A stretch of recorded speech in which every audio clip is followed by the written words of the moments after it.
नमस्कार दोस्तों, आपका मेरे चैनल में स्वागत है। आज मैं आपको नाग पंचमी की कहानी सुनाने जा रही हूँ।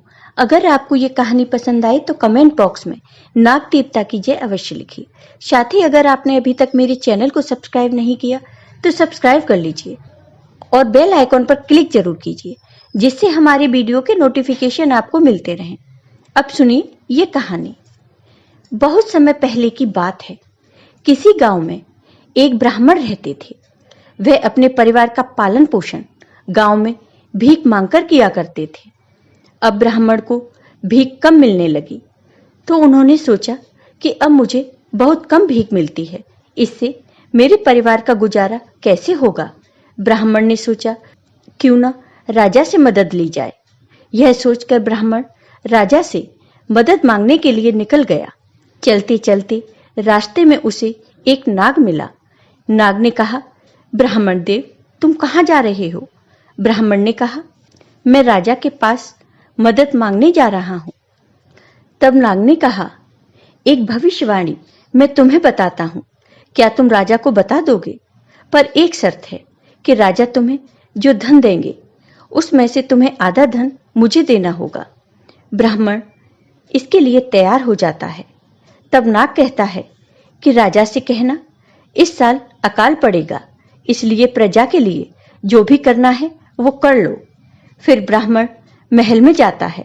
वहां दरबारी से कहता है कि राजा से कहो, एक ब्राह्मण आए हैं जो भविष्यवाणी करते हैं। राजा ने ब्राह्मण को दरबार में बुलाया और पूछा, बताओ तुम भविष्य के बारे में क्या जानते हो?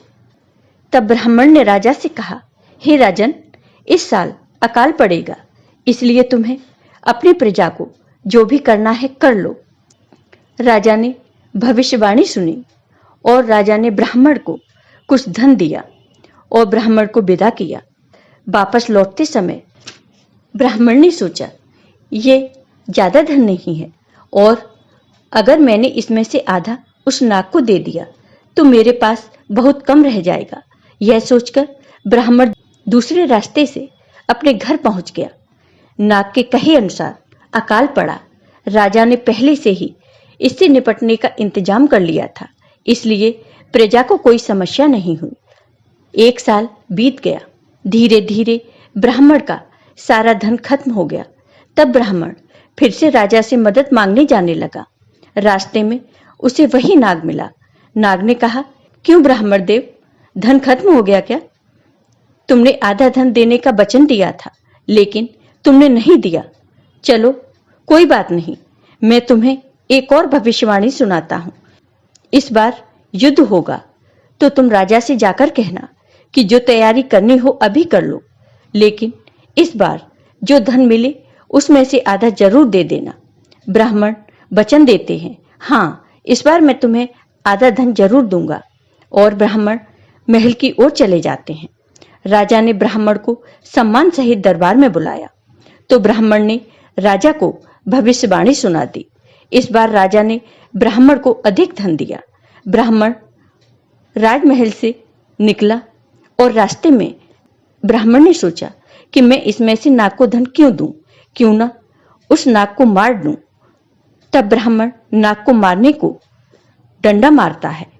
डंडे से नाग की पूंछ कट जाती है, लेकिन नाग बच जाता है। नाग के कहे अनुसार राजा का पड़ोसी राज्य से भयंकर युद्ध होता है, लेकिन राजा ने पहले से तैयारी कर रखी थी तो राजा युद्ध जीत जाते हैं। इधर 2-3 साल बाद ब्राह्मण का धन फिर खत्म हो जाता है। ब्राह्मण फिर से राजा से मदद मांगने जाने लगता है। ब्राह्मण नजरें बचाकर निकलना चाहता है, लेकिन नाग कहता है, क्यों ब्राह्मण देव, इस बार मिलकर नहीं जाओगे? ब्राह्मण नजरें झुकाकर खड़ा हो जाता है।